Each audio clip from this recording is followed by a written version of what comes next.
आज मी एक लक्षवेधी उपस्थित केली होती. त्याच्यामध्ये कमाटीपुरा क्लस्टर रिडेव्हलपमेंटला का उशीर होत आहेत, त्यांचा टेंडर झालेला आहे, सगळे डेव्हलपर अपॉइंट झालेले आहेत.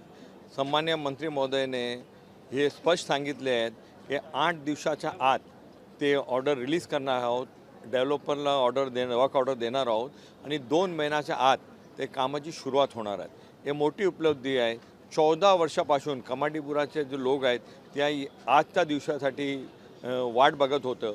आज मंत्री महोदयाने स्पष्ट सांगितलेलं आहे की सर्वांना जे घर देणार आहे ते घर मिळणार आहेत आणि कमाटीपुरा क्लस्टर रिडेव्हलपमेंट लवकरात लवकर सुरू होणार आहे. सर, किती लोकांचा एकंदरीत प्रश्न होता, किती इमारतींचा प्रश्न? जवळजवळ 800 लँडलॉर्ड आहेत, 36 एकर जागा आहेत. मुंबईच्या हार्टमध्ये, मुंबई सेंट्रलमध्ये 36 एकर जागा आहेत. 800 लँडलॉर्ड आहेत आणि जवळजवळ 8,000 टेनंट आहेत. 25,000 लोकांना याचा फायदा मिळणार आहे.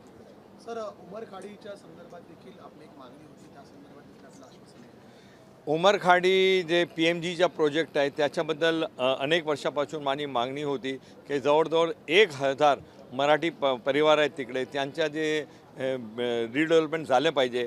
आज मंत्री महोदयाने सांगितलं आहे की जे मोठा प्रकल्प आहे जे AC बिल्डिंगाचे आहेत, पण फर्स्ट फेजमध्ये 37 बिल्डिंगचं काम लवकर सुरू होणार आहे.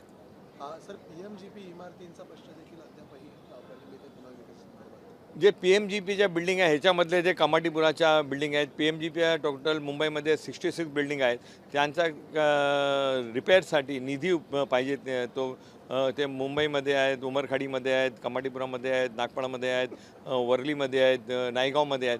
त्याच्यासाठी जे निधी आहेत ते बी देणार असं त्यांनी मान्य केलेलं आहे. महाविकास आघाडी सरकार असताना कमाटीपुरा असेल सरकार बदलल्यानंतर याला लागलाय का सरकार? नाही, याच्यामध्ये असं आहे की 17 फेब्रुवारी 2000मध्ये जितेंद्र आव्हाड मिनिस्टर असताना ते हाऊसिंग सेक्रेटरी VP माडा, CO माडा सगळे आले होते. ते सगळं निरीक्षण केले होते आणि त्याच्यानंतर करोना काल आला. त्याच्यामध्ये प्रोजेक्ट थोडा रखडला होता. पण आता आम्ही कमाटीपुरा विकास समिती तिकडचे लोक आम्ही स्वतः माडाला नोडल एजन्सी म्हणून अपॉइंट केले. आम्ही सांगितले कारण की ते सरकारची जमीन नाहीत, हे इंडिव्हिज्युअल लोकांची जमीन आहे. कमाटीपुराच्या लँडलॉर्डने, कमाटीपुराच्या रहिवासीने निर्णय घेतले की आम्ही माडाला नोडल एजन्सी अपॉइंट करतो. माडाला नोडल एजन्सी अपॉइंट केली, सगळं टेंडर झालं, सगळं कन्सल्टंट अपॉइंट झालं.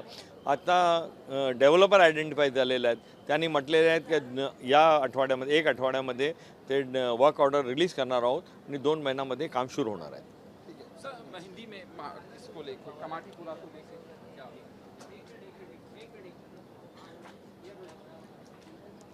कमाटीपुरा क्लस्टर रिडेवलपमेंट का 14 साल का जो संघर्ष था वो अब करीब करीब ख़त्म हो चुका है.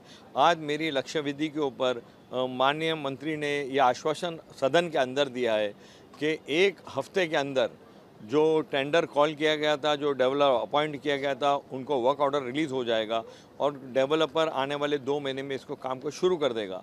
कमाटीपुरा के अंदर तकरीबन 800 बिल्डिंग, 36 एकड़ जगह और 8,000 परिवार, मतलब कि 25,000 लोगों का ये सवाल था. बहुत छोटे छोटे घरों में कमाटीपुरा में लोग रहते हैं.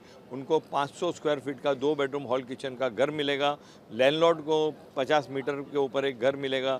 ये एक ऐतिहासिक निर्णय है. मुंबई सेंट्रल में, मुंबई के दिल के अंदर ये कमाटीपुरा बसता है और इसके अंदर सभी लोगों को बहुत जल्द अपना खुद का मालकी हक का घर मिलेगा. ये बहुत बड़ी उपलब्धि है.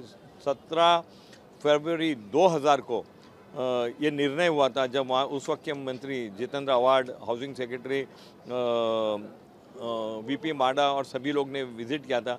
कमाटीपुरा विकास समिति ने निर्णय लिया था कि माडा को as a nodal agency appoint करते हैं और माडा ने डेवलपर अपॉइंट करना चाहिए. माडा ने उसका टेंडर कॉल किया, कंसल्टेंट अपॉइंट किया. आज मंत्री महोदय ने कहा है कि आने वाले सप्ताह के अंदर इसका वर्क ऑर्डर रिलीज़ हो जाएगा और 2 महीने के अंदर इसका काम शुरू हो जाएगा.